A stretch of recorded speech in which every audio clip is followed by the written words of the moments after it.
Look at this number, $7,200. That is not just a digit on your screen. It is the weight of 60 people who walked out of a door and never looked back. You are sitting in a room that smells like cold coffee and old notebooks, wearing a dark blue hoodie with a small gold compass pin catching the flickering light of your laptop. The screen illuminates a spreadsheet of ghosts. These are names, humans who used to pay, used to sweat, and used to belong. But for 45 days, they have been silent. The owner of this gym is scrolling through this exact list at midnight, his face aged by the blue glow of his phone. He thinks he is failing because he is not good enough. But you see the truth. You see the math. If only 20 of these people come back, this business survives the month. The difference between bankruptcy and a legacy is hidden in cell C42. It is the silent leak.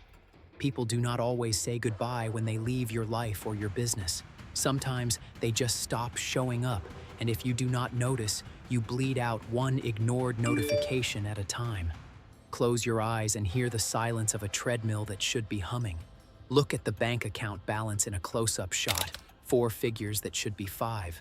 This is the starting point of the hunt. You realize that growth is not about the people you have not met yet. It is about the 60 souls you let slip through your fingers because you were too busy looking at the horizon to see who was standing right in front of you. In the world of business, we call this churn.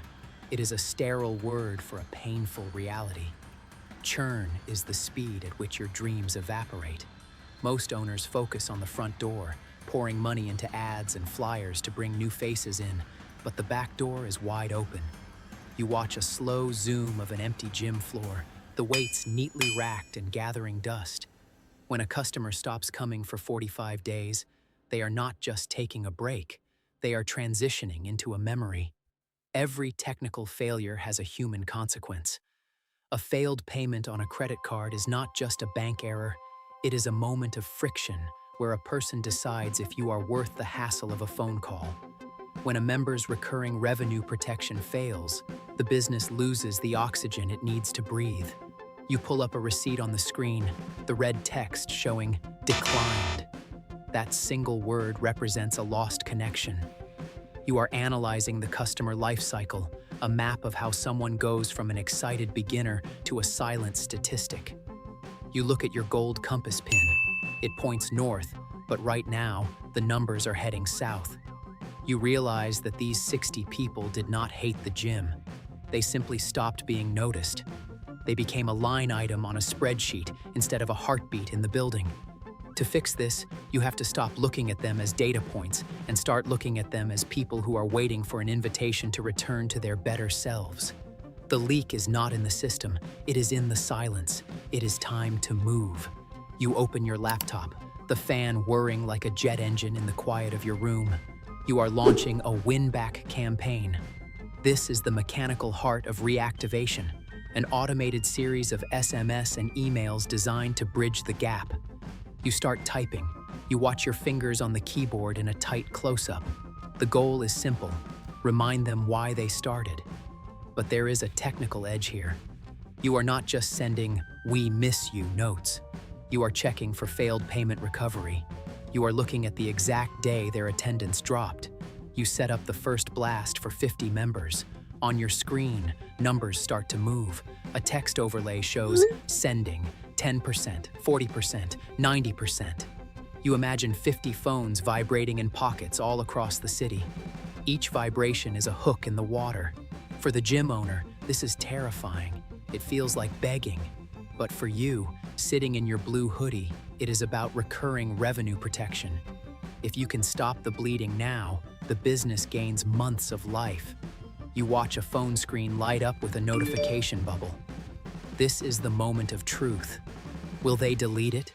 Will they complain? Or will they remember the version of themselves that actually showed up? You see the first read receipt, then another. The spreadsheet is no longer static. It is reacting. The technical mechanism of lifecycle marketing is finally turning its gears. You are not just sending messages, you are testing the strength of a relationship that was left to rust. The silence is broken. Now, You wait for the echoes to come back. Then, the screen flashes red. A reply comes in, and it hits like a physical blow. You only care now because the money is missing. The message reads, I was injured for a month and nobody called. Now you want your $30? Forget it. You lean back, the shadow of your hood hiding your eyes.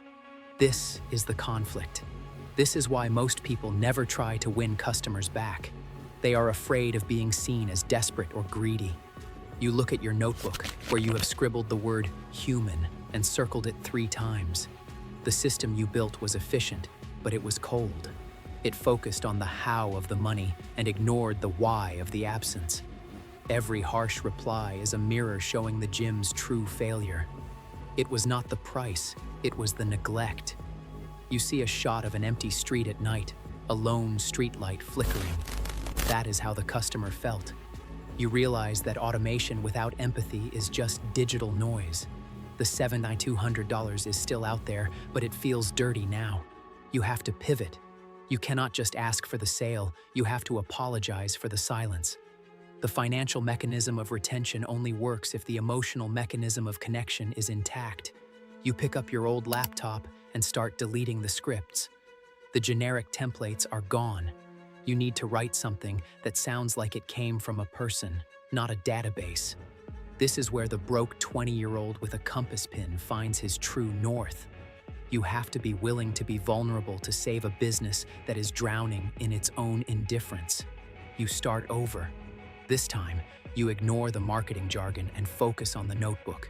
You write a new script for the win-back campaign. Instead of special offer, the subject line reads, "Are you okay?" You explain that the owner noticed they had not checked in and wanted to make sure they were not hurt or overwhelmed. You watch your screen as you replace the Buy Now buttons with Tell Us How You Are links. This is the human algorithm. You are connecting retention emails to actual human consequences. Close up on the gold compass pin. It is a symbol of guidance, not just movement. You are guiding the business back to its soul. You implement a member reactivation system that triggers a personal call from the owner after only 14 days of absence, not 45. You are narrowing the window of neglect. On the screen, you see a flowchart of the new life cycle. If a payment fails, the system sends a message offering to help adjust the billing date rather than a threat of cancellation. This is revenue protection through empathy. You are turning the gym from a vending machine into a community.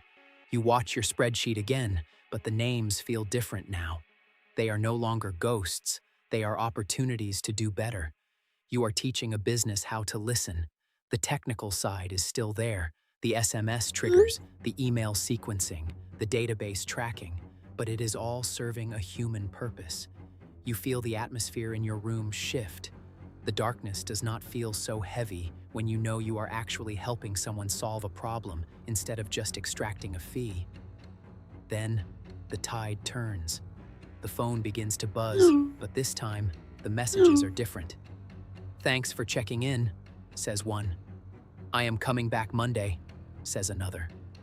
You watch the spreadsheet in real time as the red names start to turn green. It is a slow, steady rhythm. One person, then 3, then 12.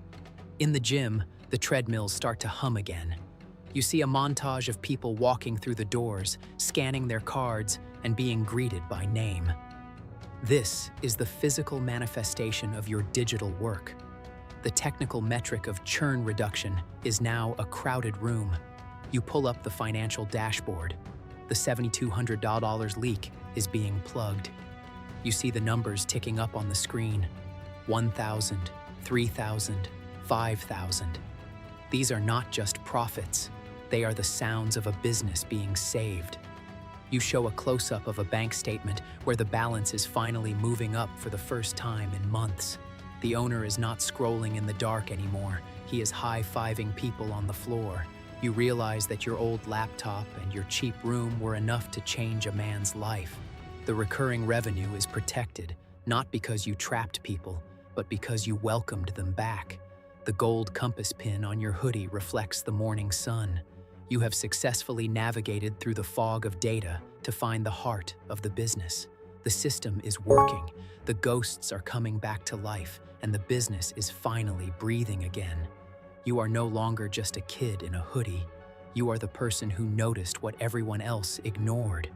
The journey ends not with a grand explosion, but with a quiet sense of order.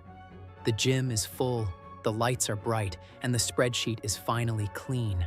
You sit in your room, the same one you started in, but everything feels different. You have learned that growth is not always about the loud, flashy moments of discovery. Often, it is about the quiet discipline of noticing the people who are slowly slipping away. You realize that the $7,200 was always there. It was just hidden behind a layer of neglect. By choosing to care when it would have been easier to ignore, you saved more than a business.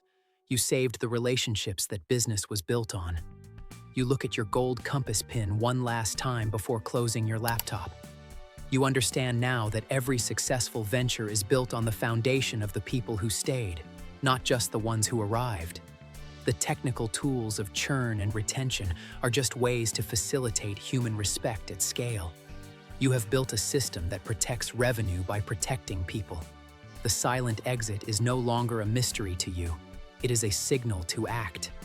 As you sit there in the silence of your room, you feel a deep sense of payoff.